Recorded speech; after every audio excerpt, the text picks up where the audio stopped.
Compositing and layering virtually mean the same thing. Simply means you're going to stack video, and a good example of that is a picture-in-picture. So I would have two layers. I would have a top layer that maybe a video clip that is showing over someone's shoulder as they talk, or several layers like, for instance, when you watch CNN News and they're interviewing 3 or 4 people, you'll see little windows of each person and they're all kind of talking. So those are very common techniques for compositing that require layering. You're basically stacking video straight up. So the most common is picture-in-picture.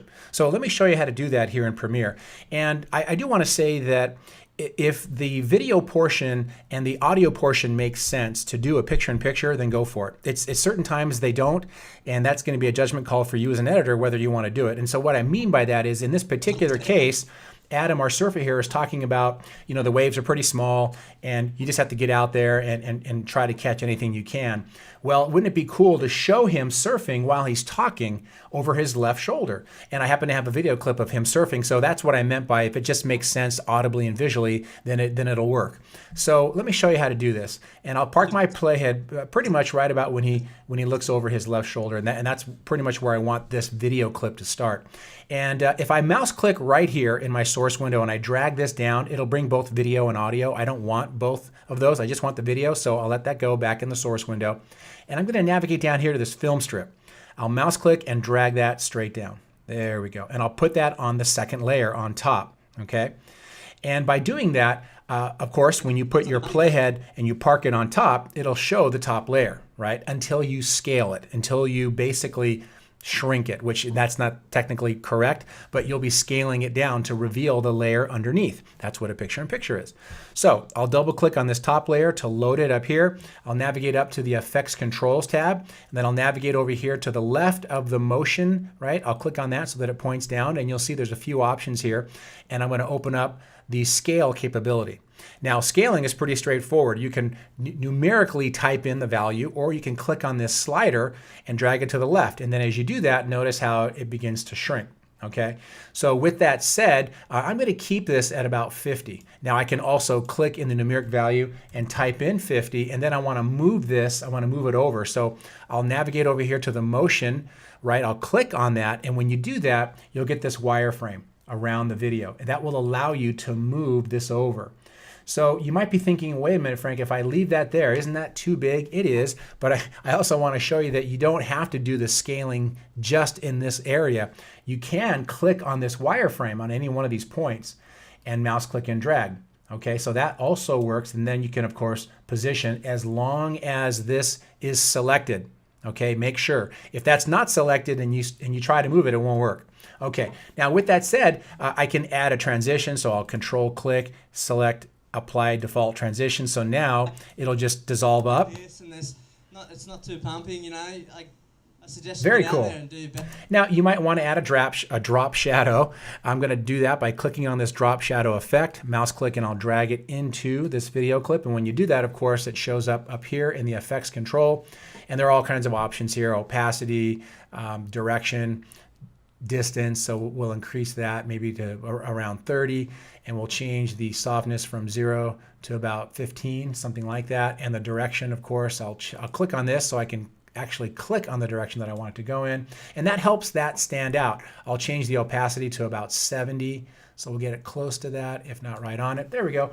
And that really makes that stand out, and it's easy to see. Now that makes sense to me.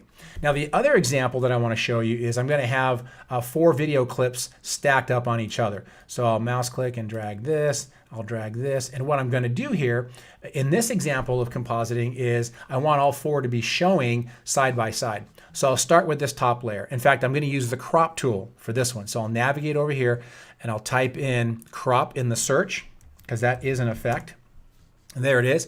And I'm going to drop it into each one of these. So I'll drop it into that one, drop it into that one. Each layer is going to get this. Okay. Notice how the effects little icon changes from gray to purple when I do that. So this first one, here it is. Here's the drop. I'm going to double click on it just to make sure that it appears over here in the source window. I'll click on the effects control, make sure your playhead is parked on top of all 4.